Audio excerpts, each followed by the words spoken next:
I took a trip up north to visit my mate Greg. He lives about 2 hours away, but I couldn't wait to get to the place I've dubbed Laserdisc Wonderland. As soon as I got there, we were straight into it. This is my new Yamaha APD1, and in true Greg style, we have to open it and take a look inside. It's a nice simple AC3 demodulator. I just wanted it because my amp in the bedroom is too new and I wanted to add AC3 to it.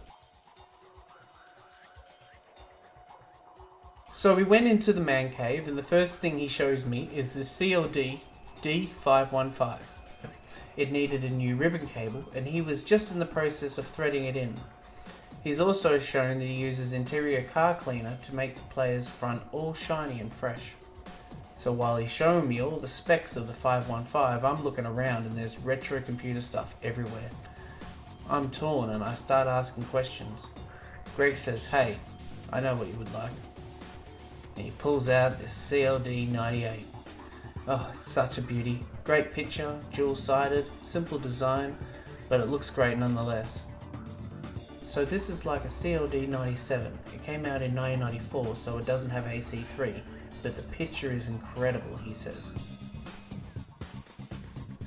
And below it, a pair of Kenwood LVD Z1s. And these are also Magic players with incredible picture quality.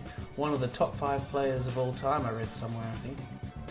On the left are another 2 gold beauties.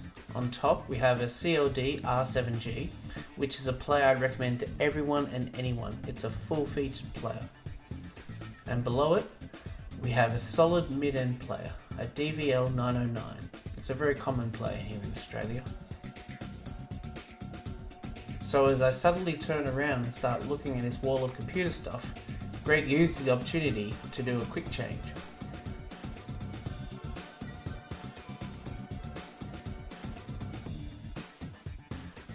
Now here's a tower of power, starting with the 8-track Pioneer R88.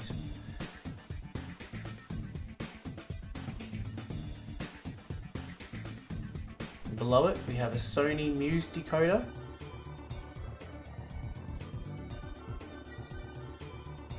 And below that we have the CLD D704 with dual side and AC3. It's a really nice player, although Greg's not very fond of it.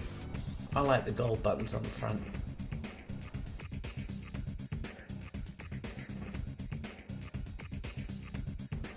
Then over here on the right we have a U-matic player that he picked up just a couple of weeks ago.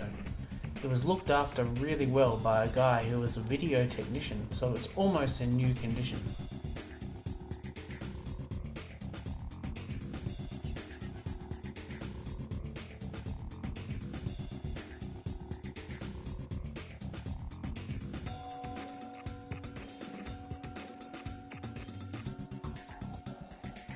Here's the wall of Commodore monitors, starting off with the 1701 from 1983.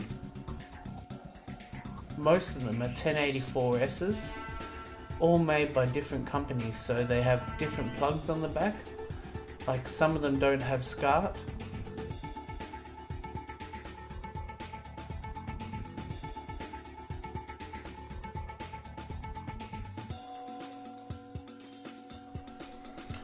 Lots of stuff in here, some VIC-20 paddles, but mostly Amiga 500 and 1200 discs.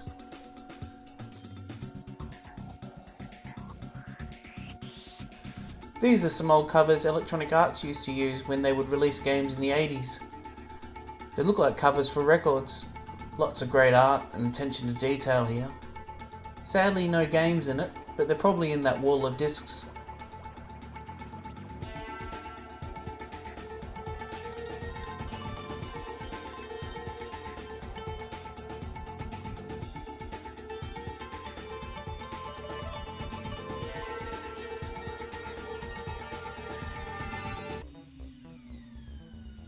Here's a big box of original games for the 500 and 1200 in there.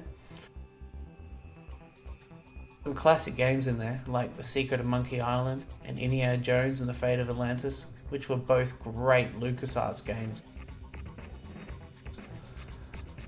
But there's a lot of the usual sport and driving games as well.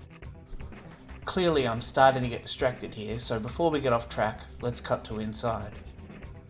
Here's another CLD R7G with dual side AC3 and a pretty decent 3D comb filter to boot. Below it is a DV717, which is a pretty good player. Looks nice with all the other gold devices, doesn't it? And below that, to make up the set, is a VSX D859TX with Dolby Digital EX. Over here on the right, we have the HLD X9 High Def Muse player. Down below, we have the Panasonic TU AHD 100N Muse decoder. It's an early Muse decoder, but it was a really good one. Then, you have the Sony HIL C2EX Muse player. And that's a Denon 3500 again. Great picture, but no AC3. Oh, there's a Saturn.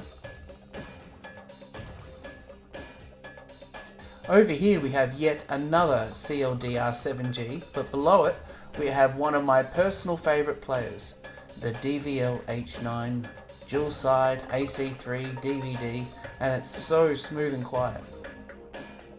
Speaking of smooth and quiet, we have this gorgeous Pioneer LDX1, which is the same as the S2, but it's Japanese. And above that, we have the Panasonic LX900. And at this point, I need a break. So check this out.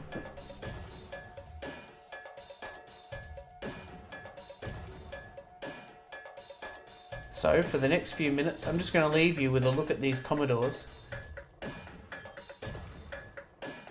This is a double unboxing of Commodore bundle packs.